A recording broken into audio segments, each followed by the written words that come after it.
Ladies and gentlemen, God bless you. Welcome to your program, The Point.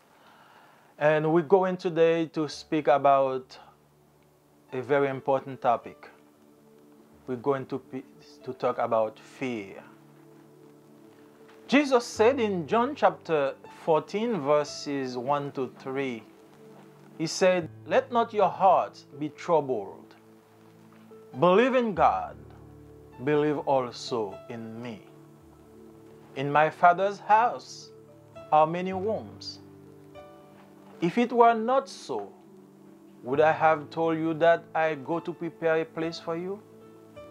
And when I go and prepare a place for you, I will come again and will take you to myself, that where I am, you may be also." The three verses we have now read are rich in precious truth.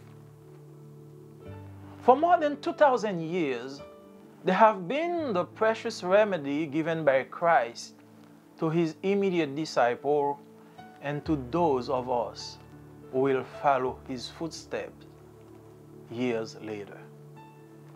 Yes, we still need those words of hope and comfort in this day and age where despair is everywhere and fear the cause of heart trouble. In this passage, we find a remedy against our heartache of this present time, as well as against the uncertainty of our place in eternity. Fear and anxiety are the most common things in the world today. No rank or class or condition is exempt from fear. No bars, no balls or locks can keep fear out. Fear comes partly from inward causes and partly from outward causes, partly from the body and partly from the mind, partly from what we love and partly from what we disdain. The journey of life is full of trouble. Even the best Christians have many bitter cups to drink between grace and glory. Even the holiest saints find the world a valley of tears and troubles. Jesus reassured his disciples in this passage not to be troubled. "Do not let your heart be troubled," he said. "Believe in God. Believe also in me." Faith in the Lord Jesus is the only sure medicine for troubled hearts. When the storms of life come, we cannot let anxiety and fear take control of our mind. We need to trust the Lord because He is the one to whom even the wind and the waves obey. In Psalm 46 we read, "God is our refuge and strength, an ever-present help in trouble. Therefore we will not fear.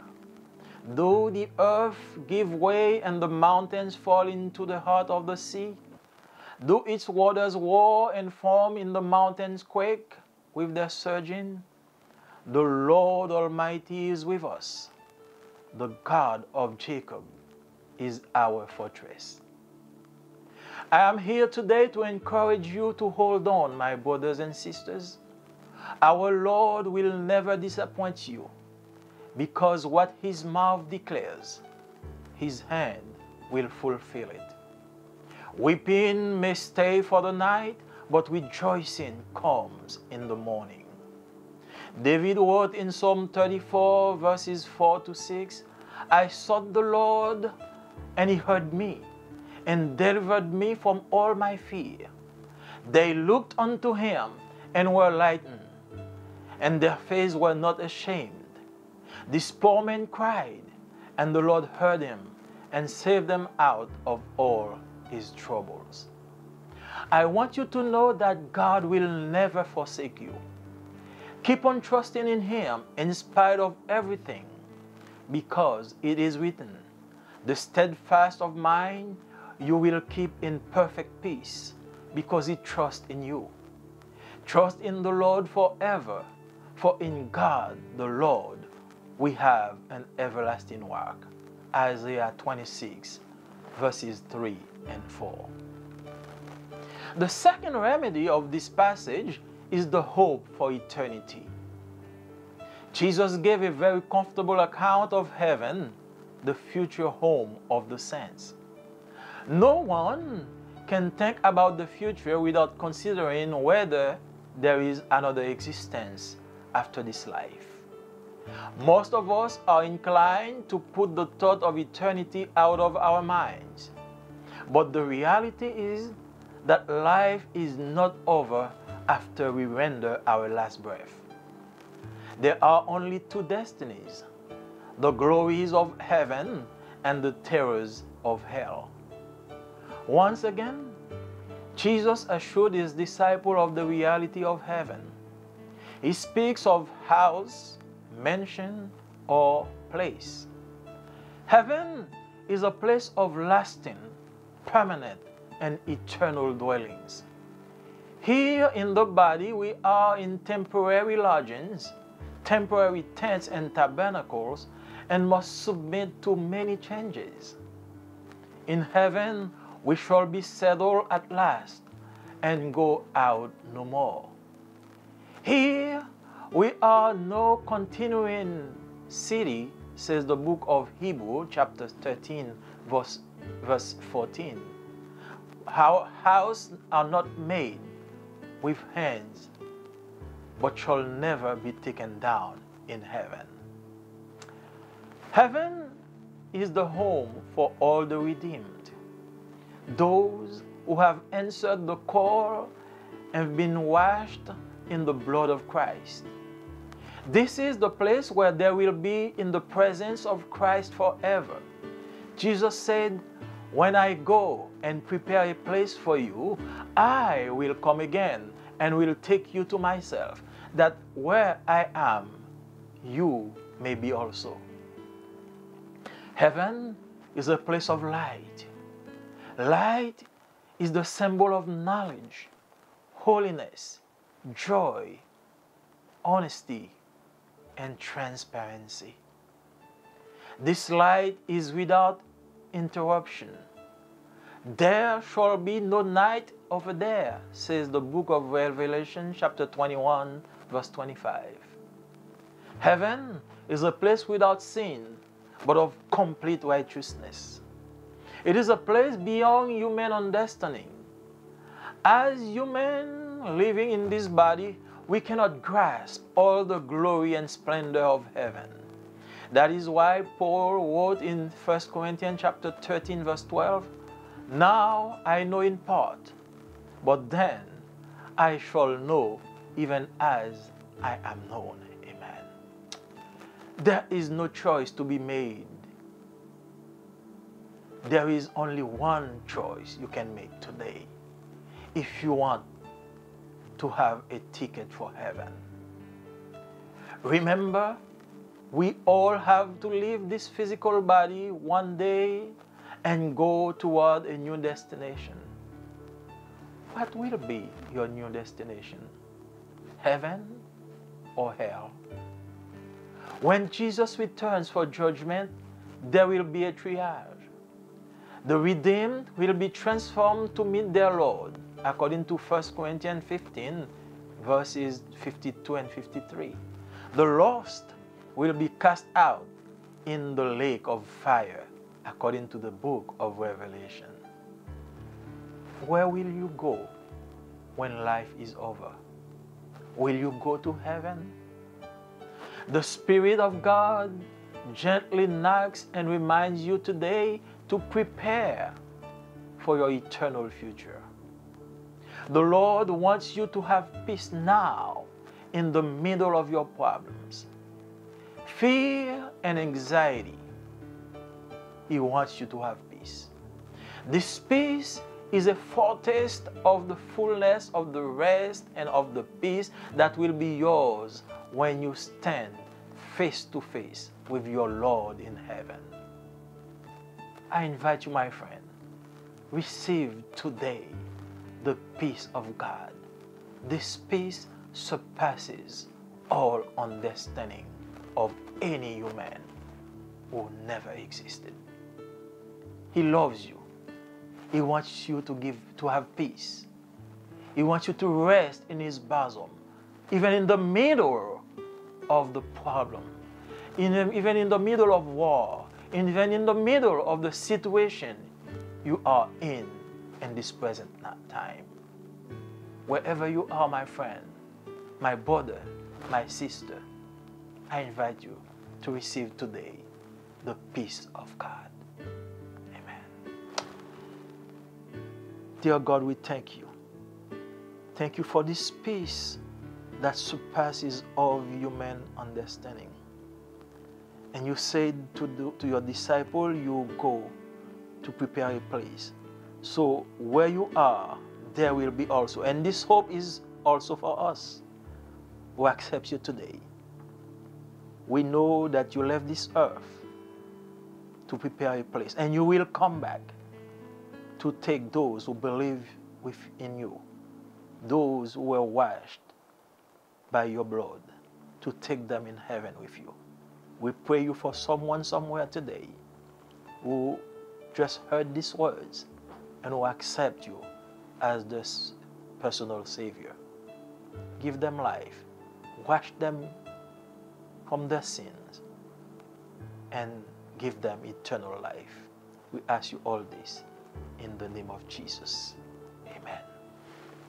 Don't forget to sign, don't forget to subscribe, to like, and to share with your friends.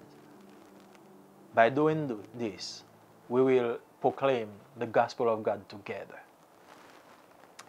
Bien-aimés dans le Seigneur, que la paix et la grâce de Dieu soient avec vous. Nous sommes ici sur votre plateforme de pointe pour partager encore une fois le message de la parole de Dieu, message que nous trouvons dans l'Évangile selon Jean, le chapitre 14, et nous lisons aujourd'hui les versets 1 à 3. Jean chapitre 14, versets 1 à 3. Que votre cœur ne se trouble point. Croyez en Dieu et croyez en moi. Il y a plusieurs demeures dans la maison de mon Père. Si cela n'était pas, je vous l'aurais dit. Je vais vous préparer une place, et lorsque je m'en serai allé et que je vous aurai préparé une place, je reviendrai et je vous prendrai avec moi, afin que là où je suis, vous y soyez aussi. Amen. Les 3 versets que nous venons de lire représentent une source de vérité absolue. Depuis plus de 2000 ans, ces versets, ils se sont présentés comme le précieux remède prescrit par le Christ à ses disciples d'alors et à ceux qui auront à suivre ces traces au cours des années à venir. Oui, nous avons encore besoin de ces mots d'espoir et de réconfort, de ces mots de consolation en cette époque où le désespoir est partout et la peur, la cause des troubles cardiaques et surtout des troubles mentaux. Dans ce passage, nous trouvons un remède contre nos maux du temps présent ainsi que contre l'incertitude de notre place, de notre demeure dans l'éternité. La peur et l'anxiété sont les choses les plus courantes dans le monde aujourd'hui.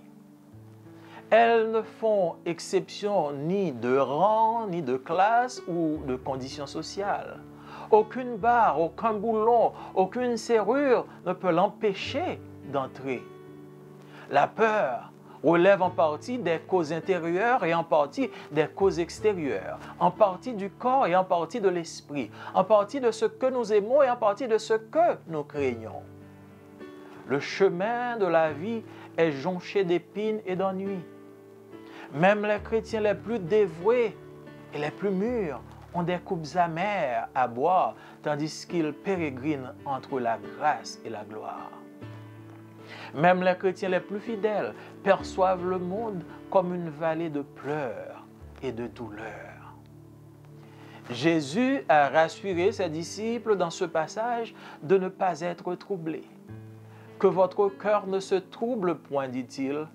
Croyez en Dieu et croyez en moi. La foi au Seigneur Jésus est le seul remède sûr pour les cœurs troublés. Lorsque les tempêtes de la vie arrivent, nous ne pouvons pas laisser l'anxiété et la peur prendre le contrôle de notre esprit. Nous devons faire confiance au Seigneur parce qu'il est celui à qui même le vent et les vagues de la mer obéissent. Dans le psaume 46, nous lisons « Dieu est pour nous un refuge et un appui, un secours qui ne manque jamais dans la détresse. C'est pourquoi nous sommes sans crainte quand la terre est bouleversée et que les montagnes chancellent au cœur des mers, quand les flots de la mer mugissent, écument, se soulèvent jusqu'à faire trembler les montagnes. L'Éternel des armées est avec nous. Le Dieu de Jacob est pour nous une haute retraite. Je suis ici, chers amis, pour vous encourager à tenir ferme. Notre Seigneur ne vous décevra jamais, car ce que sa bouche a dit, sa main l'accomplira. Le soir arrivent les pleurs et le matin l'allégresse. David a écrit dans le psaume 34, les versets 5 à 7, « J'ai cherché l'Éternel et il m'a répondu. Il m'a délivré de toutes mes frayeurs. » Quand on tourne vers lui les regards, on est rayonnant de joie et le visage ne se couvre pas de honte. Quand un malheureux crie, l'Éternel entend et il le sauve de toutes ses détresses. Je veux que vous sachiez, chers amis, que Dieu ne vous abandonnera jamais. Continuez à lui faire confiance en dépit de vos problèmes et de vos soucis, car il est écrit, à celui qui est ferme dans ses sentiments, tu assures la paix. La paix parce qu'il se confie en toi. Confiez-vous en l'Éternel à perpétuité, car l'Éternel est le rocher des siècles. Ésaïe 26, les versets 3 et 4. Le deuxième remède offert dans ce passage est l'espérance pour l'éternité. Jésus a donné un récit très précis et très clair du ciel, la future demeure des saints. Personne ne peut penser à l'avenir sans se demander s'il existe une autre vie après cette vie. La plupart d'entre nous veulent effacer de notre esprit la pensée de l'éternité. Mais la réalité est que la vie n'est pas finie après que nous ayons rendu notre dernier souffle. Il n'y a que deux destinées, les gloires du ciel et les terreurs de l'enfer. Une fois de plus, Jésus a assuré ses disciples de la réalité du ciel. Il parle de maison, de demeure ou de place. Le ciel est un lieu d'habitation durable, permanente et éternelle. Ici, dans le corps, nous sommes dans des logements temporaires, des tentes et des tabernacles, et nous devons nous soumettre à de nombreux changements. Au ciel, nous serons enfin installés dans notre demeure éternelle et nous ne sortirons plus. Ici-bas, nous n'avons pas de cité permanente, nous dit l'Épître aux Hébreux, le chapitre 13, verset 14. Mais nous cherchons celle qui est à venir. Et celle qui est à venir, c'est le ciel. Le ciel est la demeure de tous les rachetés, ceux qui ont répondu à l'appel et ont été lavés dans le sang du Christ. C'est l'endroit où ils seront en présence du Christ pour toujours. Jésus a dit, « Lorsque je m'en serai allé et que je vous aurai préparé une place, je reviendrai et je vous prendrai avec moi, afin que là où je suis, vous y soyez aussi. » Le ciel est un lieu de lumière. La lumière, c'est le symbole de la connaissance, de la sainteté, de la joie, de l'honnêteté et de la transparence. Cette lumière est sans interruption. Il n'y aura pas de nuit là-bas, nous dit le livre de l'Apocalypse au chapitre 21, le verset 25. Le ciel est un endroit sans péché, mais un endroit riche en justice. C'est un endroit au-delà de l'entendement humain. En tant qu'humains vivant dans ce corps, nous ne pouvons saisir toute la gloire et la splendeur du ciel. C'est pourquoi Paul a écrit dans 1 Corinthiens chapitre 13, verset 12, il dit « Maintenant, je connais en partie, mais alors je connaîtrai comme j'ai été connu. » Il y a un choix à faire maintenant, chers amis, si vous voulez avoir un billet pour le ciel. Rappelez-vous que nous devons tous quitter ce corps physique un jour et aller vers une nouvelle destination. Quelle sera votre nouvelle destination? Le ciel ou l'enfer? Quand Jésus reviendra pour le jugement, il y aura un triage. Les rachetés seront transformés pour rencontrer leur Seigneur, d'après 1 Corinthiens chapitre 15, les versets 52 et 53. Mais les perdus seront jetés dans les temps de feu et de soufre, selon le livre de l'Apocalypse. Où irez-vous quand la vie sera finie? Irez-vous au ciel? L'Esprit de Dieu est en train de frapper doucement à votre porte aujourd'hui et vous rappelle de vous préparer pour votre avenir éternel. Le Seigneur veut que vous ayez la paix maintenant, au milieu de vos problèmes et de vos soucis, au milieu de la peur et de l'anxiété. Cette paix est un avant-goût de la plénitude de paix et de repos qui sera vôtre lorsque vous serez face à face avec votre Seigneur dans le ciel. Recevez, chers amis, la paix de Dieu aujourd'hui. Oui, recevez cette paix, car cette paix surpasse toute intelligence des hommes. Et maintenant, là où vous êtes, tandis que vous venez de recevoir ce message, vous venez d'entendre ce message, je veux vous inviter à ouvrir vos cœurs à notre Seigneur, le Seigneur de paix, celui qui donne la paix que le monde ne peut donner, au nom de Jésus.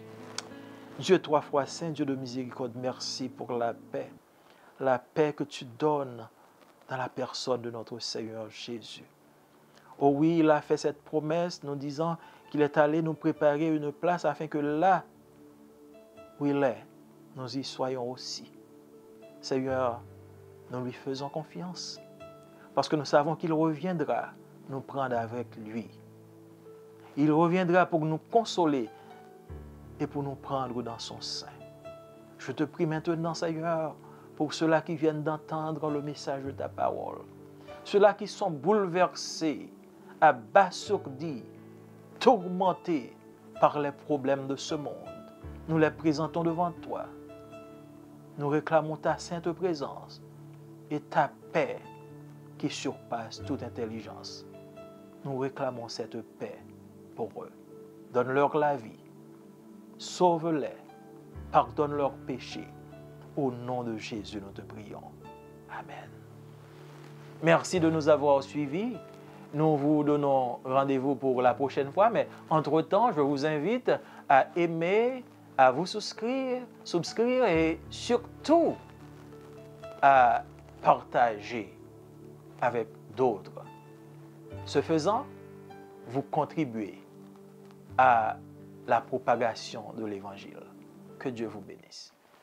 Amis, moi dans le Seigneur, que la paix et la grâce de Dieu soient avec vous. Encore une fois, ou sous programme de pointe présenté par Amis ou Joël Marseille. Message que nous avons pour aujourd'hui, nous avons tiré dans l'Évangile selon Jean chapitre 14, nous avons lu verset 1 à 3 pour vous-même.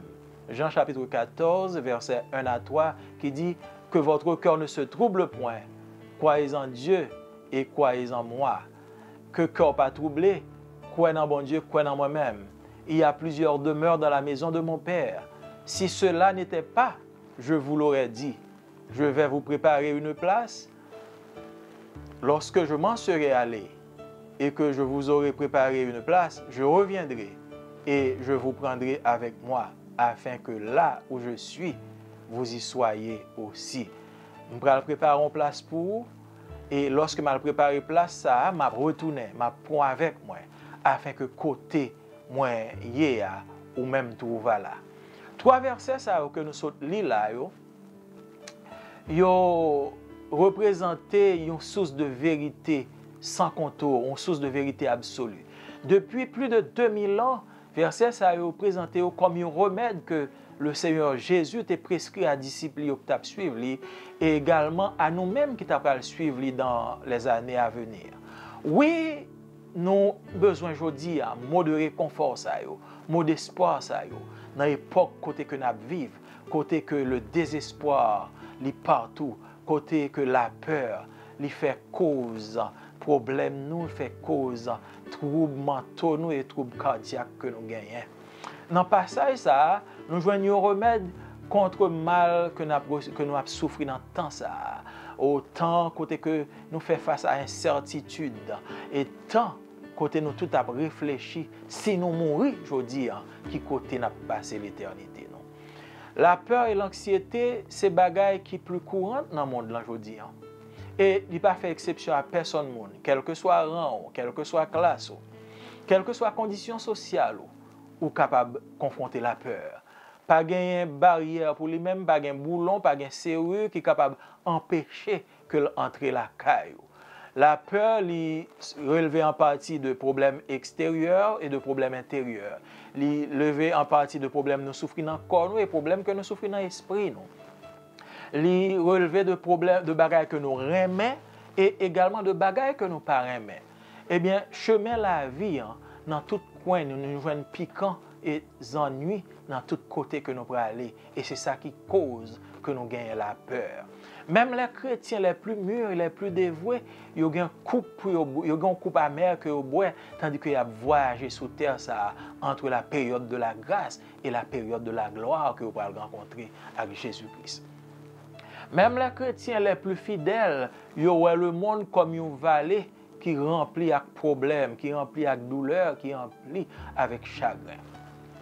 Jésus rassure les disciples dans le passage, il dit pour ne pas troubler. Il dit que nous pas troubler. Quoi dans bon Dieu, quoi dans moi-même. Bien-aimé, la foi dans Jésus-Christ, c'est seul remède qui est plus sûr pour les cœurs troublés. Lorsque tempête la vie à l'arrivée, lorsque elle frappe nous, nous ne sommes pas capables de quitter l'anxiété et la peur prend contrôle l'esprit nous pour nous pas même capables de penser. Nous devons faire confiance à Seigneur parce que c'est lui-même à qui même le vent et la mer obéissent. Dans Psaume 46, nous lisons ceci, il dit, bon Dieu, c'est pour nous un refuge, un appui, un secours qui pas jamais fait nous défaut dans la détresse. C'est peut-être ça, nous n'avons pas aucun crainte. Lorsque terre l'a bouleversé, lorsque terre l'a secoué et que montagne a tremblé dans mi-temps la mer, ça c'est les tsunamis. Ou lorsque le flot en mer a fait bruit, lorsque il a fait cume et lorsque il a fait montagne trembler, l'Éternel des armées est avec nous. Le Dieu de Jacob, c'est pour nous-mêmes un refuge. Bien-aimés, moi je viens aujourd'hui pour m'encourager à camper dans la foi. Notre Seigneur Jésus n'a jamais fait de défaut. Il n'a jamais déçu nous. Parce que ce que sa bouche a dit la Bible, sa main l'accomplira. La nuit, là, nous avons un problème. Mais dans le matin, c'est l'allégresse qui vient. C'est ça que nous lisons dans Psaume 30. David écrit dans Psaume 34, versets 5 à 7. Il dit, j'ai cherché l'Éternel et il m'a répondu. Il m'a délivré de toutes mes frayeurs. Quand on tourne vers lui les regards, on est rayonnant de joie. Et le visage ne se couvre pas de honte. Quand un malheureux crie, l'Éternel entend sa voix et il le sauve de toutes ses détresses. Bien-aimé, moi je veux qu'on connaisse que bon Dieu n'a jamais abandonné. Continuez à faire confiance malgré les problèmes, malgré les soucis. Parce que il écrit dans la Bible que à monde qui ferme dans le sentiment, bon Dieu baille la paix. Il baille la paix parce que vous confiez dans lui-même. Confiez dans l'Éternel tout le temps, car l'Éternel, c'est le rocher siècle, le rocher des siècles. Nous lisons ça dans Isaïe, chapitre 26, les versets 3 et 4. Deuxième remède que nous joignons dans le passage, c'est l'espérance que nous gagnons pour l'éternité. Jésus bat un récit très clair et très précis du ciel. Le ciel qui c'est demeure nous, notre demeure éternelle. Personne monde pas capable de penser à l'avenir sans que le pas poser tête les questions sur qui ça cap arriver après vie ça. Gan pile dans nous même qui voulait effacer dans tête nous la pensée de l'éternité. Mais la réalité c'est que la vie pas finie lorsque nous rendons dernier souffle dans sous terre ça. Gen deux côtés que nous capables d'aller. Les gloires du ciel et les terreurs de l'enfer. Une fois de plus, Jésus assurait les disciples de la réalité du ciel. Il parlait de maison, il parlait de demeure, il parlait de place. Ciel là, son lieu d'habitation durable, un lieu d'habitation permanente et éternelle. Ici bas, côté nous vivons là, dans le corps, nous vivons dans des logements temporaires, dans des tentes et des tabernacles qui ne sont pas éternels. Et nous devons soumettre nous à toutes sortes de changements. Mais dans le ciel là, nous sommes stables et nous ne pouvons jamais quitter demeure ça. En bas ici, nous n'avons pas une cité permanente lorsque nous lisons dans le livre, dans l'Épître aux Hébreux, chapitre 13, verset 14. Au contraire, nous avons cherché la cité qui a venu, la cité d'en haut. C'est ça la Bible dit nous. Le ciel, c'est la demeure de tous les rachetés. Ça qui te répond à l'appel de Dieu. Ça qui te lavé dans le sang du Christ. C'est un endroit côté que vous pouvez tenir dans la présence de Dieu pour toujours. Jésus dit, lorsque moi aller et lorsque je finis préparer une place pour moi retourner et je prends avec moi afin que côté que je ou même tout au capable là. Bien-aimé, ciel là son place de lumière. La lumière, c'est symbole connaissance, c'est symbole sainteté, c'est symbole la joie, symbole de l'honnêteté, pas gagner hypocrisie encore, mais transparence. Aux lumières, ça, pas gagner fin, son lumière cap là continuellement. Parce que la Bible dit dans l'Apocalypse, pas gagner nuit, là, pas gagner ténèbres dans le ciel là. Apocalypse chapitre 21, verset 25. Au ciel là, son endroit qui pas gagner péché. Mais son endroit à côté la justice à prier pour toujours. C'est un endroit qui au-delà de compréhension humaine. En tant qu'humain, nous vivons dans le corps ça, nous ne sommes pas capables de saisir, nous ne sommes pas capables de comprendre toute la gloire et toute la splendeur du ciel. C'est peut-être ça Paul écrit dans 1 Corinthiens chapitre 13, verset 12. Il dit, maintenant, je connais en partie, mais alors, je connaîtrai comme j'ai été connu. Bien-aimé, bon choix on doit faire Kounia même, s'ouvre les billets pour aller dans le ciel là. Rappelez-vous que nous tous, nous avons pour nous quitter le corps physique ça un jour et pour nous aller vers une nouvelle destination. Qui est sa destination par là à pied? Paradis ou bien l'enfer? Lorsque Jésus retournait pour le jugement, il y a un triage qui peut le faire. Les rachetés gagnent pour transformer, pour aller rencontrer Jésus, d'après 1 Corinthiens chapitre 15, verset 52-53. Tandis que ça qui perdu, ils gagnent pour jeter dans les temps de feu et de soufre. D'après ça, nous voyons dans le livre de l'Apocalypse. Qui compte pour aller lorsque vie ça va finir? Est-ce qu'on parle dans le ciel, bien-aimé? L'Esprit de Dieu en train de frapper doucement dans la porte aujourd'hui. Il veut rappeler pour préparer pour votre avenir. Il veut rappeler pour préparer pour votre prochaine demeure. Le Seigneur veut que vous ayez la paix chaudière même au milieu de problèmes, au milieu de peur, au milieu de anxiété. Paix ça que la baoua, c'est un avant-goût de la plénitude de paix et de repos qu'on va joindre lorsqu'on va camper dans la présence du Seigneur dans le ciel. Bien-aimé, moi encouragez-vous, tant pis, recevoir la paix de Dieu aujourd'hui.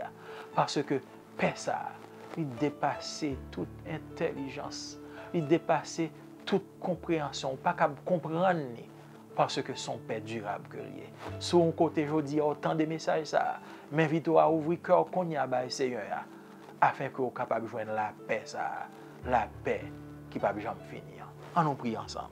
Seigneur Dieu Tout-Puissant, nous disons merci. Merci parce que vous voyez Jésus-Christ vient nous la paix. Et Jésus fait une promesse, il dit nous l'aller, il prépare une place pour nous, afin que côté que lié, nous-mêmes tout nous va là. Donc que cœur nous pas troublé par l'armée. Merci pour la paix qu'on baille. Seigneur, je dis à un monde qui quelque part tend des messages, il est prêt à recevoir, il est prêt à recevoir paix qu'on baille là. Permettre que paix soit capable d'envahir la vie, afin que le capable libre de tout et de tout. Nous prions, Seigneur, sauvez-le, dans la vie, au nom de Jésus, lui qui vit et qui règne au siècle des siècles. Amen. Merci du fait que vous suivez nous et encore une fois nous encourager à passer message à l'autre. Inscrit, remenez, partagez et surtout abonnez afin que les capables de venir nous directement. En attendant que nous rencontrons pour la prochaine fois, que bon Dieu bénisse.